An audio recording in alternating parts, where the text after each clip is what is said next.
Bismillahirrahmanirrahim. Apa kabar Ananda Ustaz semuanya? Semoga Ananda Ustaz dalam keadaan sehat selalu dan selalu dalam lindungan Allah Azza wa Jalla. Baiklah Ananda Ustaz semuanya, kembali lagi kita bertemu di hari Senin ini. Insya Allah kita akan melanjutkan pelajaran Sejarah Kebudayaan Islam kita atau SKI di dalam bab 4 berjudul besar Utsman bin Affan. Di pertemuan yang lalu Ustaz sudah mengasih materi kepada anak Ustaz semuanya, poin-poin penting dan sedikit penjelasan dalam poin-poin penting tersebut. Yang pertama ialah terpilihnya Utsman bin Affan menjadi khalifah. Yang kedua, silsilah dan kelahiran Utsman bin Affan. Yang ketiga, kepribadian Utsman bin Affan. Di sini Ustaz akan mengulang pelajaran yang lalu, akan Ustaz jelaskan lebih detailnya. Jadi di poin pertama, terpilihnya Utsman bin Affan menjadi khalifah. Jadi sebelum Khalifah Umar bin Khattab wafat, para sahabat menanyakan kepada beliau tentang siapa yang akan mengemban kekhalifahannya, siapa yang akan menggantikan kekhalifahan Umar bin Khattab. Dan Umar pun menjawab, aku tidak dapati orang yang berhak untuk mengembannya selain mereka yang mendapat keridhaan dari Rasulullah Sallallahu Alaihi Wasallam hingga beliau wafat. Jadi dan Umar pun menyebutkan 6 sahabat yang merupakan 10 orang yang dijamin masuk surga. Dan yang pertama adalah Utsman bin Affan, yang kedua Ali bin Abi Thalib, yang ketiga Talha bin Ubaidillah, yang keempat Zubair bin Awam, yang kelima Sa'ad bin Abi Waqqas, dan 6 Abdurrahman bin Auf. Jadi setelah 6 orang sahabat ini ditunjuk oleh Khalifah Umar bin Khattab, mereka segera berkumpul untuk bermusyawarah di sebuah rumah dan membicarakan penetapan seorang khalifah.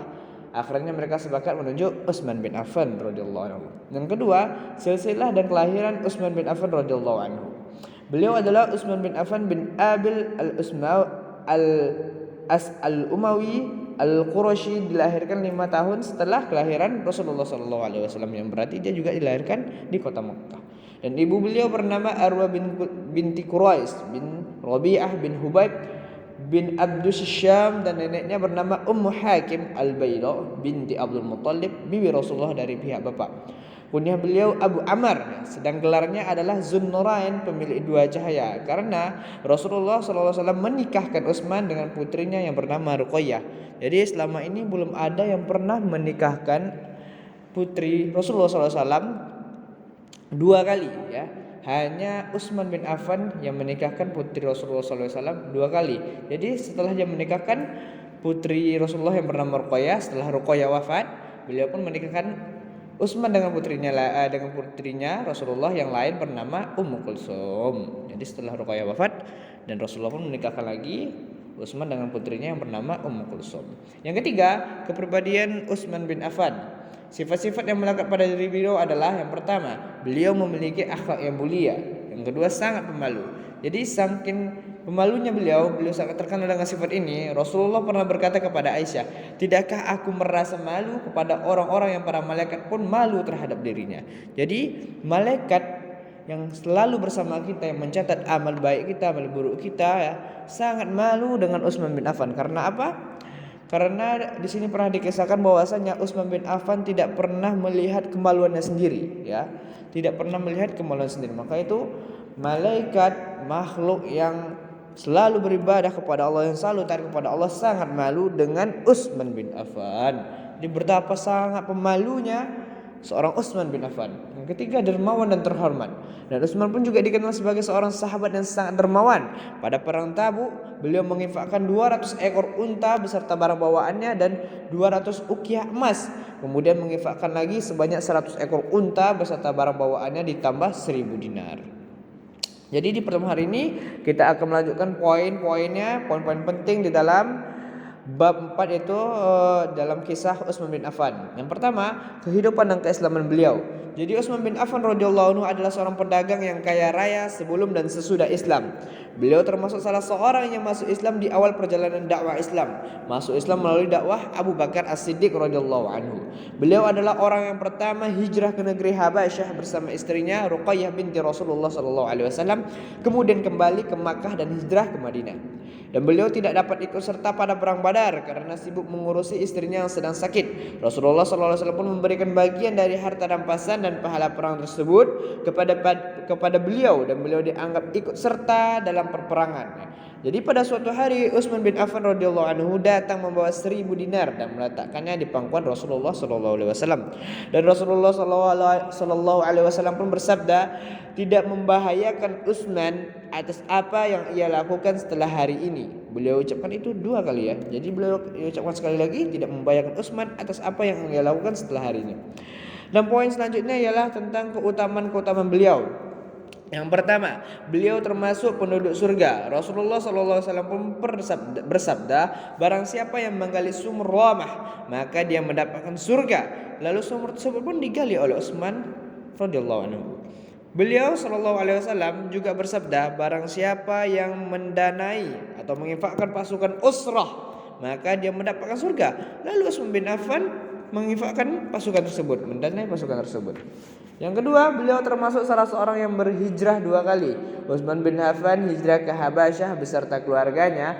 Kemudian ketika kaum muslimin diperintahkan untuk berhijrah ke Madinah, beliau berangkat menuju ke Madinah. Jadi beliau termasuk salah seorang yang hijrah 2 kali. Yang ketiga, kabar gembira bahwa Utsman mati syahid. Yang keempat, rasa malu yang dimiliki Utsman bin Affan, seperti Ustaz terangkan tadi. Yang kelima, kesungguhan beliau dalam beribadah. Diriwayatkan bahwa beliau pernah salat dengan membaca semua Al-Quran pada 1 rakaat di Hajar Aswad pada musim haji. Bayangkan anak-anak Ustaz, dalam 1 rakaat Utsman bin Affan membaca semua surat dalam Al-Quran pada 1 rakaat. Bayangin betapa lamanya, betapa khusyuknya Utsman bin Affan dalam beribadah ya di depan Hajar Aswad pada musim haji. Betapa sangat mulianya seorang Utsman bin Affan. Poin selanjutnya ialah jasa-jasa Utsman bin Affan pada masa pemerintahannya. Yang pertama, penaklukan Afrika, Syam dan Maghrib ya. Rasulullah SAW bersabda, jika kaisar mati maka tiada lagi kaisar setelahnya, dan jika Kisra mati maka tiada lagi Kisra setelahnya. Demi zat yang jiwaku berada di tangannya, harta-harta kekayaan mereka berdua akan digunakan untuk perang di jalan Allah. Semua ini terjadi dan terbukti pada zaman Khalifah Utsman bin Affan. Yang kedua, penulisan mushaf Al-Quran. Di antara jasa beliau yang besar adalah beliau telah menyatukan kaum muslimin pada satu bacaan. Sebabnya bahwa Huzaifah bin Yaman ikut serta dalam salah satu perperangan. Ia melihat adanya perselisihan kaum muslimin dalam bacaan Al-Quran antara satu dengan yang lainnya, saling menyalahkan, bahkan sampai pada tingkat pengkafiran. Lalu berangkatlah ia menghadap Utsman, mengabarkan apa yang telah terjadi. Utsman bin Affan pun mengumpulkan para sahabat dan mengajak mereka untuk bermusyawarah. Ia berpendapat bahwa Al-Quran harus ditulis dalam satu qiraah dan menyatukan seluruh daerah pada satu bacaan saja untuk menghentikan perselisihan dan menghindari perpecahan. Dan beliau pun meminta lembaran-lembaran Al-Quran yang dulu dipakai Abu Bakar yang berada di Ummul Mukminin Hafsah binti Umar. Utsman memerintahkan Zaid bin Sabit untuk menulis ulang, dan jika mereka berselisih pendapat maka tulislah yang sesuai dengan bahasa Quraisy. Dan setelah ditulis beberapa mushaf Al-Quran, kemudian dikirimlah ke setiap negara Islam. Dan mushaf ini disebut dengan mushaf Utsmani karena ditulis berdasarkan perintah beliau di masa pemerintahannya, di masa kekhalifahannya. Inilah mushaf yang ada sampai sekarang ini.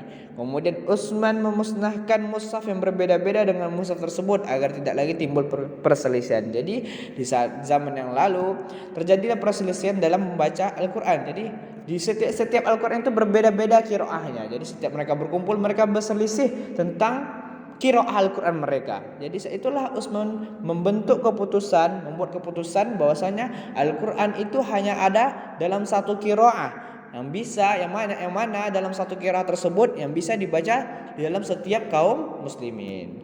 Jadi dan itulah mushaf yang kita pakai sampai sekarang ini juga.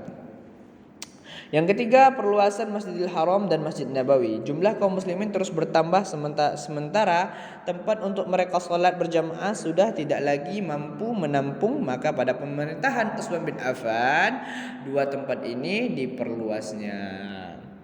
Dan poin yang selanjutnya yang kita pelajari ialah Utsman terbunuh ya. Di akhir-akhir masa pemerintahan Khalifah Utsman bin Affan terjadinya fitnah di Basrah, Kufah dan Mesir. Mereka menuntut agar Khalifah Utsman mundur dari jabatannya. Fitnah ini disulut oleh Abdullah bin Saba. Ya, jadi fitnah ini dibuat oleh Abdullah bin Saba, seorang Yahudi dari Yaman yang pura-pura masuk Islam.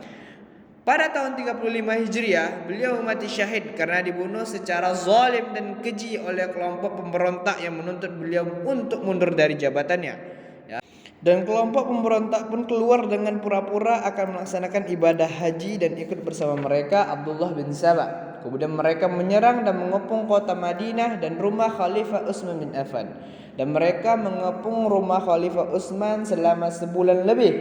Di saat tidak ada orang yang bersama Khalifah Utsman kecuali keluarganya, mereka masuk ke dalam rumah dan meloncati tembok. Dan Khalifah waktu itu sedang sholat sampai selesai, lalu beliau membaca Al-Quran.